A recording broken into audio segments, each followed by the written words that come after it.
রাসূলুল্লাহ সাল্লাল্লাহু আলাইহি সাল্লামের প্রতি দুরূদ পড়ার যে আবেগ আর ভালোবাসা, সেটা আমাদের মধ্যে থেকে খানিকটা কমে যাচ্ছে। আমরা ধরেন তারা যাই বিশ্বাস নিয়ে আলোচনা করে, বিশ্বাস নিয়ে দুরূদ পড়ে, সেটা তো অবশ্যই প্রতিবাদযোগ্য। কিন্তু অনেক মানুষ, সাধারণ মানুষ আমি দেখেছি, তারা যখন দাঁড়িয়ে বা বসে যখন ইয়া নবী সালাম আলাইকা বলে, ভিতরে যে আবেগটা থাকে, সেই আবেগটা আমাদের মধ্যে দিন দিন কমে না যায়, সেই আহ্বানটা আমি করি। আজকে আমার এখন মনে চাইছে আপনারা সবাই একটু মনোযোগ দিয়ে নিজের মনে মনে কতক্ষণ দূর শুরু করে নেওয়া হচ্ছে।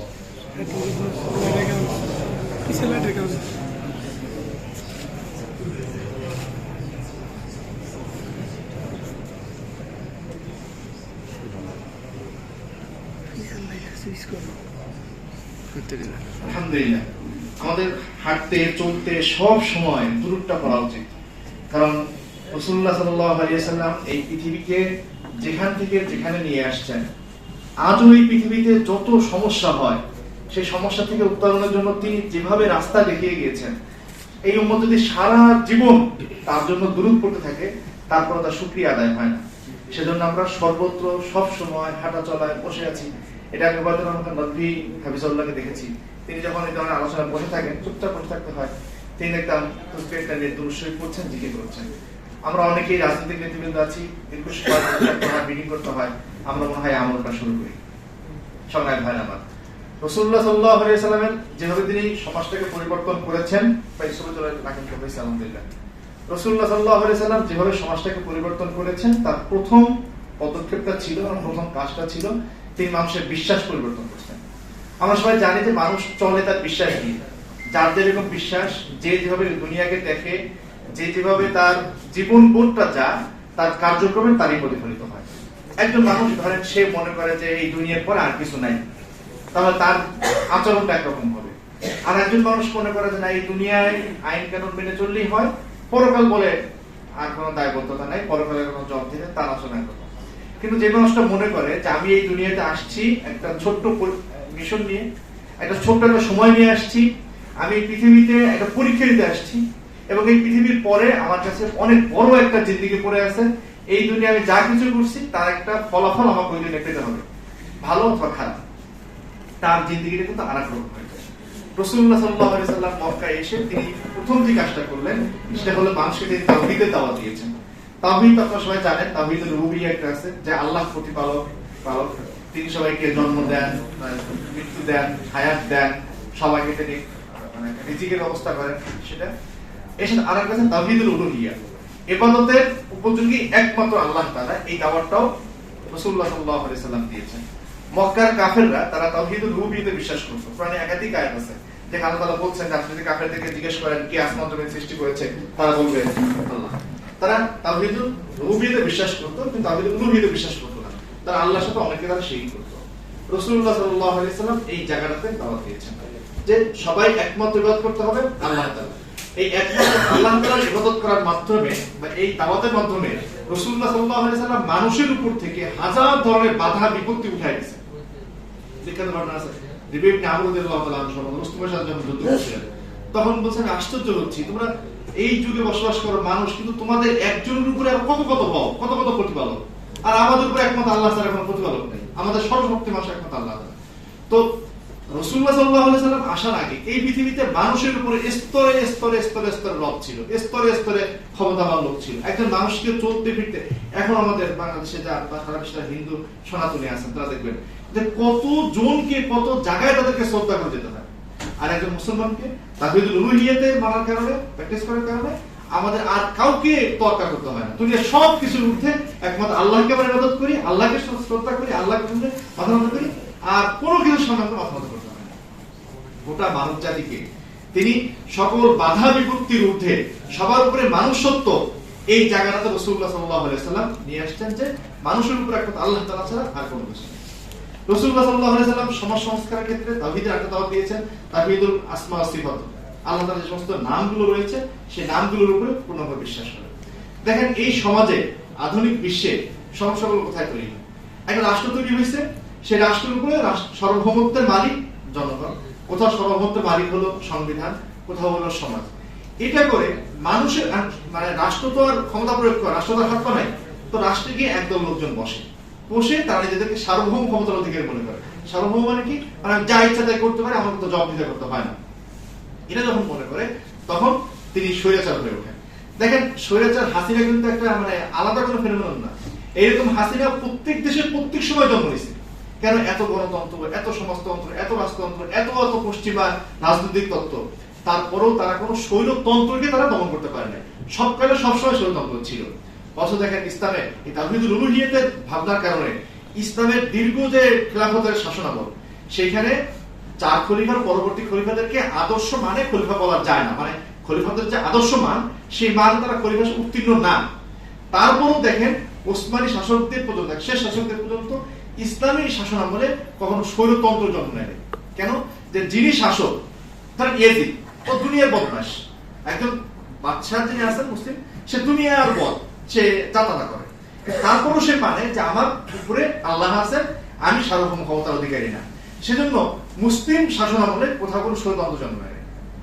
আমরা এই সমাজ বসবাস করছি, বাংলাদেশে একটা নতুন আমরা সমাজ পেয়েছি, যেখানে আমাদের সংবিধান তৈরি করার একটা সুযোগ তৈরি হয়েছে, একটা কমিশন গঠন হয়েছে। সেখানে আমাদের সবার একটা দাবি তোলা উচিত যে রাসূলুল্লাহ সাল্লাল্লাহু আলাইহি ওয়াসাল্লাম আমাদের কাছে তাওহীদুল উলুহিয়্যাতের কথা শিখিয়ে গিয়েছেন, যে সার্বভৌমত্ব একমাত্র আল্লাহ। আমরা জনগণ আল্লাহর হয়ে প্রতিপালন করি, আল্লাহর হয়ে আমরা কোথাও দায়িত্ব পালন করি, আল্লাহর হয়ে কোথাও ক্ষমতা প্রয়োগ করি, কিন্তু চূড়ান্ত ক্ষমতা একমাত্র আল্লাহ তাআলা। এটা যদি সংবিধানে ঢুকানো যায়, তাহলে আর কোনো হাসিনা তৈরি না হওয়ার পথ এখানে তৈরি। সো আমাদের সিরাতের আলোচনা থেকে এই জিনিসটা আমাদের মাথাকে ভালো লাগে। রাসূলুল্লাহ সাল্লাল্লাহু আলাইহি ওয়াসাল্লাম সিরাতের সমাজ সংস্কার করতে গিয়ে তিনি এখানে অনেকগুলো আয়াত আসলে পড়া যায় কিভাবে আল্লাহ তাআলা পরিচয় গ্রহণ এনেছেন। দ্বিতীয় যে বিষয়টা, সেটা হলো মানুষের জীবনবোধকে তৈরি করা, যেটা শুরুতে বলছিলাম যে পশ্চিম কি শেখায়, যে ব্যক্তি স্বাধীনতাবাদ, মানে ব্যক্তি যা ইচ্ছা তাই সে করতে পারে, ব্যক্তি চাওয়াটাই চূড়ান্ত চাওয়া। পশ্চিমে যে মানে ট্রান্সজেন্ডারবাদ, এটা যে হয়েছে, বৈধ হয়েছে, কেন? একজন ব্যক্তি যা চায় তাই সে করতে পারে, তার সমাজ ক্ষতিগ্রস্ত হইলে হোক, সমস্যা নেই। কিন্তু ইসলাম শিখাইছে কি? কোরআনে বারংবার আয়াত আসছে, দুনিয়াকে লাহ বলা হয়েছে, মাতাউল কলিল বলা হয়েছে, যে দুনিয়া একটা সংক্ষিপ্ত জায়গা, দুনিয়া আসলে কিচ্ছুই না, তুচ্ছ, দুনিয়া তো আখিরাত অনেক বড়। তো একজন মানুষের মনে যখন এই বোধটা থাকে যে দুনিয়া খুবই তুচ্ছ, এখানে আসলে কিছুই না, আমাদের ওস্তাদরা বা বিশ্বের ওয়াজের ক্ষেত্রে প্রায় বলেন যে একটা স্বপ্নের মতো দুনিয়া, চোখের পলকে শেষ হয়ে যায়, একটা মশার পাখার সমান নামও দুনিয়ার নাই। এই বোধটা যখন মানুষের মধ্যে থাকে, তখন মানুষ দুনিয়ার স্বেচ্ছাচারী হয় না, জুলুমবাজ হয় না, বরং সে দুনিয়াতে ভালো আমল করে দেওয়ার চেষ্টা করে। রাসূলুল্লাহ সাল্লাল্লাহু আলাইহি ওয়াসাল্লাম সমাজকে পরিবর্তন করার জন্য তৃতীয় যে কাজটা করেছেন, সেটা হলো মানুষের সাথে মানুষের সম্পর্ক তিনি নির্ণয় করে দিয়েছেন, যে একজন মানুষের সাথে মানুষের সম্পর্কটা কি হবে। দেখেন, সমাজে সমস্যাগুলো তৈরি হয় কিন্তু পারস্পরিক সম্পর্কটা মানে যথার্থ না থাকার কারণে। কোরআন পরিষ্কার ভাবে, রাসূলুল্লাহ সাল্লাল্লাহু আলাইহি ওয়াসাল্লাম পরিষ্কার ভাবে একজনের থেকে একজনের সম্পদ অন্যজন গ্রহণ করা পরিষ্কার ভাবে না করে দিয়েছে। কোরআন শরীফে আইয়ুহাল্লাযীনা আমানু লা তাকুলু আমওয়ালাকুম, অন্যের সম্পদ তুমি খেও না, এ ধরনের প্রচুর আয়াত ইসলাম দিয়েছে। এরপরে অন্যকে প্রাধান্য দেওয়া, সমাজে বিশৃঙ্খলা তৈরি হয় আমারটাই না, আমি বরং আমার ভাইকে প্রাধান্য দেওয়া, ভাইয়ের চাওয়াকে প্রাধান্য দেওয়া, এই বিষয়গুলো ইসলাম বারণ করে এনেছে। ইসলাম বা রাসূলুল্লাহ সাল্লাল্লাহু আলাইহি ওয়াসাল্লাম সমাজ সংস্কার করতে গিয়ে চতুর্থ যে পদক্ষেপটা নিয়েছেন, সেটা হলো চরিত্র গঠন করা, বিনয়ী হওয়া, সততা আনা, দায়িত্বশীল হওয়া, এগুলোতে নিয়েছে। এবং সর্বশেষ যে কাজ বলে আমার আলোচনা অন্যদিকে নিয়ে যাবো, সেটা হলো যে রাসূলুল্লাহ সাল্লাল্লাহু আলাইহি ওয়াসাল্লাম সমাজ সংস্কারের ক্ষেত্রে আইনের শাসনটাকে জোর দিয়েছেন। বর্তমানে যে আইনের শাসন একেবারে নেই, যে একজন অপরাধ করলে একরকম, আর একজন অপরাধ করলে আরেক রকম। কিন্তু রাসূলুল্লাহ সাল্লাল্লাহু আলাইহি ওয়াসাল্লাম বিখ্যাত হাদিস জানেন, ফাতেমা রাদিয়াল্লাহু তাআলা আনহা ক্ষেত্রে বলা হয়েছিল, না একটা আরবের একজন সম্ভ্রান্ত ঘরের মহিলা চুরি করেছিলেন, তো অনেক সাহাবাগণ চাচ্ছিলেন না যে তার শাস্তিটা হোক। তখন রাসূলুল্লাহ সাল্লাল্লাহু আলাইহি ওয়াসাল্লাম কসম করে বলেছিলেন যে আমার মেয়ে ফাতেমাও যদি চুরি করে, আমি তার হাত কেটে দেব। তো আইনের শাসন তিনি দিয়েছেন। রাসূলুল্লাহ সাল্লাল্লাহু আলাইহি ওয়াসাল্লাম যে সমাজটাকে সংস্কার করলেন, তার সমাজ সংস্কার করার পদ্ধতিটা আসলে কি ছিল? হ্যাঁ, এটা কর্মকুশল পদ্ধতি।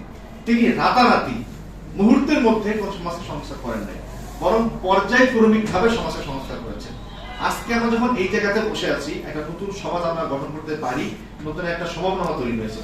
সেই জায়গাটাতে আমরা এখানে ইসলাম আন্দোলন বাংলাদেশ করছি, ইসলাম যুব আন্দোলন করছি, দায়িত্বশীল রয়েছি।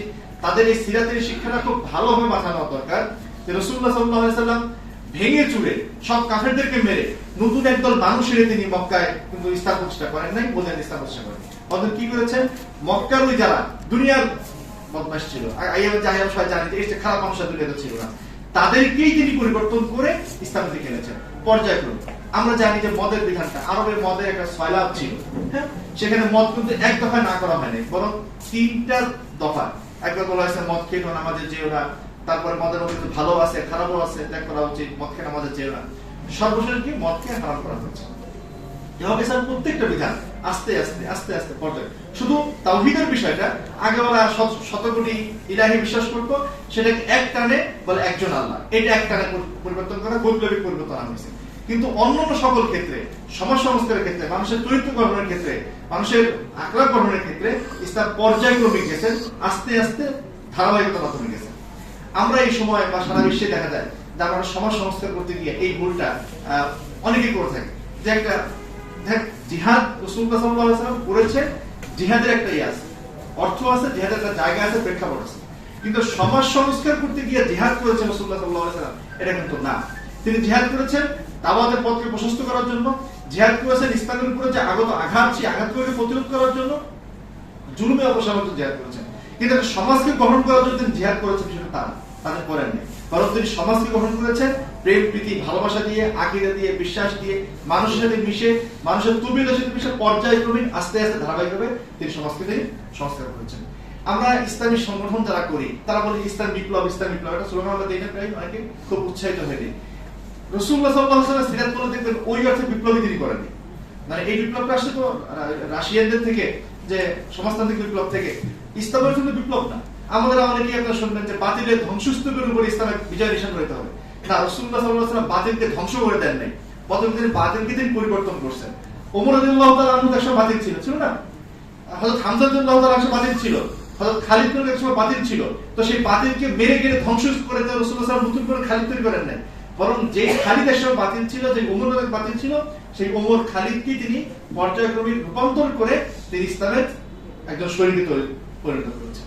তো সিরাতের আলোচনায় বা সিরাত থেকে আমাদের সমাজে যা যা নেওয়ার, সেটা অন্যতম একটা জায়গা হলো আমাদের আকীদার জায়গাটা ঠিক করতে হবে, ব্যক্তিগত আখলাকের জায়গাটা ঠিক করতে হবে, চরিত্রকরণ ঠিক করতে হবে, মানুষের সাথে মানুষের সম্পর্ক ঠিক করতে হবে। দেখেন আমাদের ইন্দোনেশিয়া, মালয়েশিয়া, শ্রীলঙ্কা, এইসব জায়গাতে ইসলাম এসেছে, এইসব জায়গায় কিন্তু সামরিক কোনো বাহিনী আসে না। এমনকি রাসূলুল্লাহ সাল্লাল্লাহু আলাইহি ওয়াসাল্লাম বা সাহাবায়ে কেরামের কোনো পর্যায়ে বা মুসলিম সমাজের কোনো পর্যায়ে এইসব জায়গায় কোনো দাওয়াতি কাফেলা আসে না। তারপরে যে আমাদের ইসলাম গ্রহণ হয়েছে কিভাবে জানেন?